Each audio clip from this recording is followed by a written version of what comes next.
ఉన్నాడు, మమ్మల్ని సాధిస్తూనే ఉన్నాడు. ఇప్పటి వరకు మేము వాడి వల్ల బాధపడుతూనే ఉన్నాము.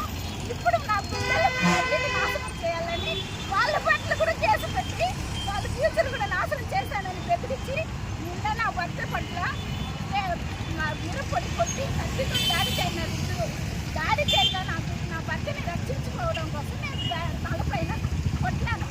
కొట్టిన దానివల్ల దాంతో రక్తం పెట్టి వాళ్ళ గ్రామాల్లో మొత్తం హింస పెట్టినాడు. దానివల్ల ఇంకా మాకి రక్షణ కావాలి చేసేస్తున్నాడు. ఇంకా నా బిడ్డల ఫ్యూచర్ కూడా నాశనం చేయాలని చూస్తున్నాడు. ఈ మీడియా ద్వారా మాకు న్యాయం జరగాలి. ఇది కూడా జరగలేదంటే ఆత్మహత్య తప్ప మాకు వేరే దారి లేదు. దయచేసి మీరు మాకు న్యాయం చేయాలి ప్లీజ్. ఎక్కడ పోయినా మాకు న్యాయం జరగలేదు ప్లీజ్. మీరేనా న్యాయం చేయాలి. మాకు ఎక్కువ టార్చర్ పడుతున్నాడు. మా బతుకులంతా నాశనం అయినాడు. మేము మిడిల్ క్లాస్ ఆ రోజు సంపాదించి మాకు బతుకులేదు. మా జీవితాలు నాశనం చేస్తున్నాడు. మాకు న్యాయం కావాలి. మాకు న్యాయం కావాలి ప్లీజ్. అందరూ దయచేసి మాకు న్యాయం చేయండి. రంగారెడ్డి నుంచి వస్తున్నాడు ఒక పిల్లోడు, వాళ్ళ నాన్న పెడతారు నన్ను చెప్పి నన్ను కిందించినాడు సార్. నేను కిందికి వచ్చి చూడగా నన్ను బెదిరించినాడు సార్. మళ్ళీ నేను కాలేజ్ రోజు బయటకు వచ్చేప్పుడు దారిలో అడ్డగించి నీ పైన జిల్లా కేసులో ఒక కేసు వేస్తున్నాను, నీకు అతి చూస్తాను అంటే బెదిరించినాడు సార్. ఆమె కూతురు బెదిరించినాడు సార్. అనేది తర్వాత టెన్త్ నేను కొట్టలేస్తాను, మీరు చదివేదానికి బాగుంది, కూర్చొని నాకు చేస్తాను అంటే ఫీజులో ఉంటారు. ఎవరు ఏం పిల్లలు బయట అంటే దాడి చేస్తూనే ఉంటాడు. నీళ్ళు పోస్తాడు, ఆడుతూ ఉంటే ఉచ్చి కొట్టాడు, రీసెర్చ్ కేసు వేస్తాడు. ఏం చేయకూడదు అంట. రోడ్లో ఏదో బార్డర్ లాగా వేసి దాని దాటి ఉన్నా వస్తే మేము కేసు వేస్తాం మీ పైన అనేసి రోజు ఏదో కూడా షెటిల్ ఆడేప్పుడు కూడా కాపు లోపల పడిపోతే అంతే దాన్ని మర్చిపోవడం, దాన్ని తిరిగి కూడా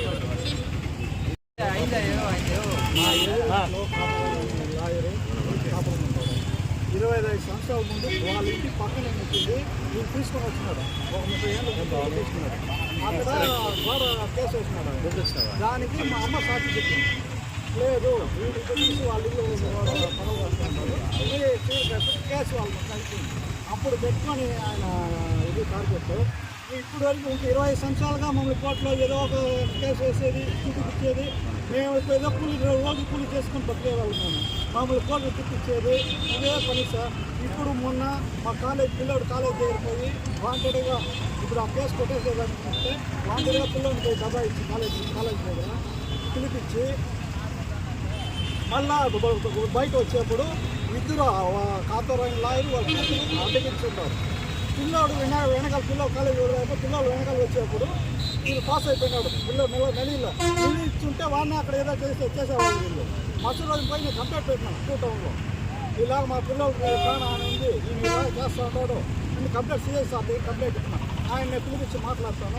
ఈరోజు ఆదివారం సోమవారం పిలిపిస్తాను నేను అనేసి ఆయన మమ్మల్ని పంపించేస్తున్నారు. సోమవారం తెల్లారితో నేను మా వైఫ్ మార్కెట్కి పోవాలని మేము బండి వేసుకుంటా ఉంటే బండి ఇట్లా రివర్స్ ఇట్లా ఎత్తుకుంటా ఉన్నాం. బండి వచ్చి కారం పడుతున్నాడు. మా వైఫ్ని వాళ్ళ కూతురు వెనకాల పెట్టుకుంటే బ్లాక్ చేసేసి కత్తి ఎత్తుకొని నైటీలో ఇది ఉంటుంది రోజు దాంట్లోంచి కారం పడి కత్తి ఎత్తుకొని మా కూతురు కారం పడి చదువుతుంది. ఈయన ఒక పక్క కారం పడి చెల్లేసి ఈయన వెనకాల నుంచి అటాక్ చేస్తాడు, ఆ ముందు నుంచి అటాక్ చేస్తాడు. మా భార్య ఉంటుంది నన్ను కాపాడాలని ఇంటి ముందర ఉన్న బ్యాట్ ఎత్తుకుని వచ్చి పట్టింది.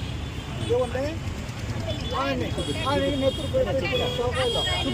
నాకే ఇక్కడ గాయం జరిగింది కత్తితో పోటు. నేను వాళ్ళు వచ్చేప్పుడు నేను మిస్ చేసుకుని పెరుగుతున్నా. ఇంకా నా ప్రాణం కాపాడుకున్నాను. మా వైఫ్ లేచిపోయి తెచ్చి కొట్టింది. ఇక్కడ గాయం అయ్యింది. ఇక్కడ ఇది కూడా కత్తిపోతే నేను మిస్ చేసుకున్న దానివల్ల మిస్ అయింది. లేకపోతే ఇక్కడికి వచ్చుంటారు.